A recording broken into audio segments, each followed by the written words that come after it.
Hey, what's up, guys? This is T-Bone here. Welcome back to another episode of playing Gemstone Legends. It's been a little while since my last video. Back from vacation. I'm glad to be back, and I'm making videos. I do have plans to make more of a beginner videos, as I mentioned in my vlog. I will probably start with some gears and how you can equip it and how to benefit from them. That'll be in one of my next upcoming videos, so stay tuned for that. But today we're going to talk about Shenshen, which is the newest legendary hero that has come out. I want to talk about whether this hero is going to be worth your while and your time and your resources to go after. And we're going to talk about the skills, and I'm going to talk about my personal feelings and opinions on how he is. All right, so let's get started. We'll start with his skills, and we'll take a look at his special ability, which is he is an AoE attacker, so he actually will inflict poison on all enemies for 2 turns. He also grants recovery to all allies. Recovery just gives you 5% of health every turn. So at max level, he's going to go up to 3 turns. So that means all of your allies can get up to 15% health recovery. Does deal damage to all enemies up to 210% of attack at max level. And if you take a look at his passive ability, he's also going to grant mana breath. So mana breath gives you +4 to your mana gain. And so if you, let's say, had a pretty low mana gain before, your hero now will have, better chances of getting max mana for the special skills, but only if he is at 100% health. Okay, so you do need to make sure that he's at 100% at all times, or you're not going to get this benefit. And then the very next line here, I think a lot of people looked at this and scratched their head because it says attack is increased by 1% at level 1 for every 25% health he has. So that actually translates to 4%. 4% attack increase. I don't think anybody has ever seen or heard that low of a value in a hero before. So it definitely is a very curious number. And we're going to talk about it a little bit. He does have immunity to burn, and then he has mana gain increased by 1 at max level. At max level, his attack does go up to 2% for every 20% health. So if you do the math, that means he can go up to 10% attack increase. So we'll keep that in mind. 10% max of attack increase at max level. Now what we're going to do is, before I go into the loadout, what I want to do is I want to do a quick comparison to help you understand why a lot of people are kind of not really impressed with this hero. Okay, and so we're going to take a look at him, and we're going to say AoE skills, and that's how we know, because he's an AoE attacker. Now a lot of these attackers, they all deal attack based on things like health, or maybe their accuracy or resistance. Not a ton now deal damage based on their actual attack, except for a few. And one of them is going to be Raphael. Very classic hero, really, really strong. If you take a look at his ability, it's 189% attack to all enemies, ignores 20% defense. So it's all about doing more damage. But keep in mind, there's no benefit to the allies here. There's no recovery, right? And there's also no poison. But it goes up to 234%, and the 20% ignore defense is pretty strong there. Passive ability, again, it's a recover. He'll heal himself, all right, and then he increases attack up to 40% at 100% health, or goes up to 25%. Okay, he also does have immunity, and max level though he goes up to 60%. Okay, 60% attack increase if he's at 100% health, and so he has a lot more attack boost, 50% more at max level. The only difference is he does not help his allies. So the question really comes down to, is his ability to grant mana breath and recovery to his heroes, to his allies, worth the decrease in attack? So that's really the question here. And I think that the answer to that, really, in my perspective, is having a little bit of that decrease means you now have, you opened up more opportunities in different game styles. So it's not always about power. Honestly, if we're always about more and more power and more damage overall, and every hero that comes, after this one just gives, 1-ups in the damage output, attack output, then it's going to be a very linear game where all you do is just get the latest hero that's going to deal the most damage, and then you're done. Right, everyone's just going to chase the latest and the greatest, and we're going to have this constant jump in our power creep. That's the problem I think we're trying to balance here, and I can understand why this is the way the hero played out. So I'm going to give that. I'm just going to put that in your minds for now. Next one I'm going to talk about though is a epic hero, Finbor, same thing, but his max level damage is 259%. He does benefit others by removing a positive stats here, so similar to the poison against all the other enemies. And then he deals 6% more damage for every positive stats affecting an enemy. That means he has a potential of increasing his damage by 60%, because you can have 10 stacks of positive stats. And then an additional 35% more damage if the health of the enemies are above 50%. So Finbor's damage potential actually is huge here. Again, does not benefit the allies, but he so far will have this huge damage output potential as a AoE attacker based on attack value. The last one I'm going to talk about is going to be this one right here, and that's Arcanus. So we went with Legendary, then we went with Epic. Now I'm going to go with a rare hero. Arcanus will inflict burn, so similar to poison, and it deals damage to all enemies, 200% attack, so a little bit lower as expected for a rare hero. But he also has increased damage based on negative stats on an enemy. So again, potential damage boost up to 80%, flat attack increase by 20%. He doesn't have immunity, but this also gives him a huge boost in his overall attack. And so these are what I showed you, the 3 heroes here. They're all pure attack based heroes. They're purely about attack and not so much on helping the heroes. Whereas Shenshen actually balances a little bit by providing additional benefits that you don't otherwise see in the game a lot these days. We don't really see Mana Breath used much, and the immunity to burn is a really good one against raid boss, and then recovery is something that gives you heal if you don't have a good healer on the team. However, having said all that, with the balance in mind, with all of these, what I just talked about, I still think that as a mage attacker, even though he's an AoE attacker, I think that he still stands to be to benefit from a little bit of a boost in the attack increase. I personally would like to see this go up to 20% total at max level instead of just a 10% boost. 20% to me would be a minimum, I think, really to make this feel like a good hero.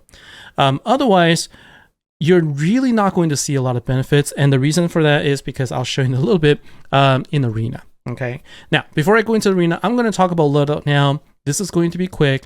Attacker, as an attacker type, you want to focus on attack for your armor and your boots.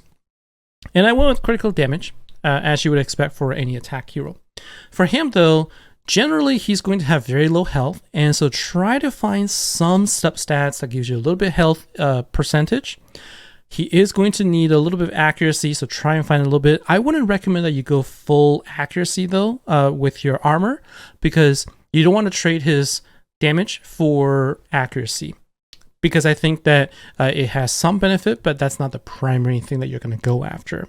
And then for the other armor here, again, just focus on looking for your critical rate, critical damage, and look for health if you can. Again, there isn't really going to be, depends on what you have. I don't have great selection anymore, and so I just kind of cobbled together, and that's okay. For the sets, I went with Hawkeye simply because I'm missing quite a bit of critical rate. So you can see I only have 86, even with the 15% boost from my Hawkeye. But I think that, the best one for anyone really right now is the Hope set. Hope set with some attack, like a warrior set, I think will be a really good option. Now I'm going to show you his ability just real quick, just so you can see what he's like. And I'm going to do this by talking about campaign. Okay, so I'm going to talk about the campaign here, and I'm going to show you this setup here. The reason I'm showing this is because this actually kind of gives you an overview of how the teams work together. Calum is a hero that I love using that actually grants both attack increase and also critical damage boost, which will help Shenshen.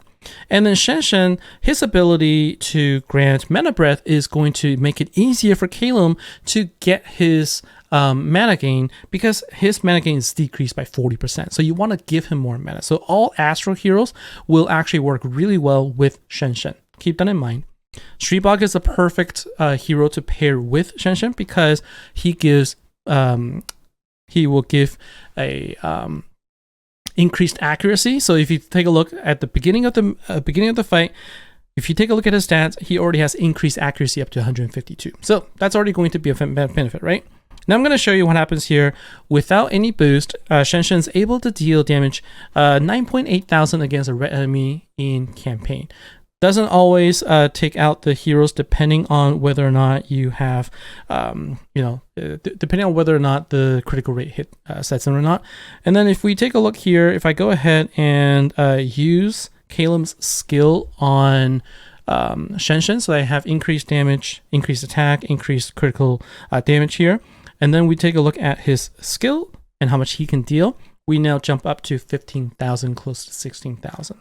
And so in terms of damage, he's actually relatively on par with, some of the other AoE attackers, at least within, campaign fights, he's going to be okay.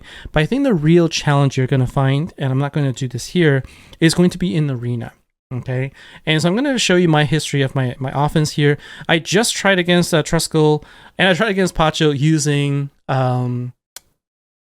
Shenshen on the team. Unfortunately, I failed to do so. Truskull, I was actually pretty close there, but unfortunately I failed. But then I was able to go up against Traff and also Trouble with Shenshen. Okay, so 50-50 right now. And if you take a look at my setup, the team that I went with is this, right? So I have my Street Block, Calum, and Shenshen set up, and I have Celeste and Sigil as my mana battery. So generally, this actually works okay, but the problem here is Shenshen generally isn't going to face against a lot of red heroes in the arena. Near the top, it's all going to be green or black, purple, or mostly blue. The only red you're going to find is going to be Nazar. And trust me, you're not going to be dealing a lot of damage to Nazar with his ability. I notice his damage to be about usually around 4,000 to 5,000. Okay. And so he's not going to be the hero that's going to be able to deal immediate damage that's going to make a big difference immediately. If you're able to survive, you can make this then you can actually make this a drawn out fight where some poison gets landed and he constantly deals. You can get him going pretty quickly. Then you can constantly deal a little bit of damage, but it's not going to be that easy. So he's not going to be the easiest to use in the arena. I think there's going to be other setup that will be better, but I like a mana battery type, and I liked pairing him with Street Block and Calum, but I still have trouble in a lot of teams. And so in my opinion, he's not going to be your go-to hero for arena, but he might be your go-to for other parts. Maybe he'll be good in wars. So I haven't tried in wars. I don't know if that's going to be a good setup. And I haven't tried him against a raid boss either. And so I think that it's worth checking out. But to me so far, I think that if your primary focus is in the arena, trying to go as high as you can, Shenshen on his own isn't going to be the one to be the carry, right? It just doesn't do enough debuff, and he doesn't deal quite enough damage, so kind of middling a little bit, but he does benefit and boost his team a lot. So it depends on your playstyle. He could also be very fun to use, and I leave that decision up to you. So that's going to be it for me for today. Hopefully this helps you understand what you think about Shenshen, how you like him, and what you could use with him. And I realized that there's one thing I forgot. I actually made this video multiple times and I forgot this time around. Really apologize for this. Really quick, just wanted to say one last thing, and that's relics. I'm going to make sure I talk about relics for all future heroes from now on. I will not forget. I actually talked about this multiple times and I just forgot this time. He is a mage hero, so he can use the Golden Cyclone. That's going to boost his damage quite a bit. In fact, that's how I was able to win earlier. But not a lot of people have it, so you could also consider using Hero's Fury, which gives him a flat increase attack. This latest attack I just used the Feint relic, which most of us got when they were introduced. Flat increase by 10% for attack. You can use others as well. In the future, you're going to see things like critical damage increase, attack increase, whatever it is. Anytime you see a sword, you can use that to help you out with with Shenshen. So I think that is going to be my recommendation of what you do. Make sure you put in a relic for any hero you want to use all the time, because, you know, why not get some additional benefits? All right, so with that, that is going to be the end of the video. Thanks a lot for watching, guys. Let me know what you guys think. You know, if there's any questions, feel free to jump into my Discord server as well. I have all the heroes I use listed out with their builds and with pictures, and we have discussions around them as well. So feel free to jump in and talk about it. And don't forget also, every weekend I do have a giveaway as well. So join in and just participate, no obligations, and hope you win. All right, guys, that's good for me. Take care, and I'll see you next time. Bye now.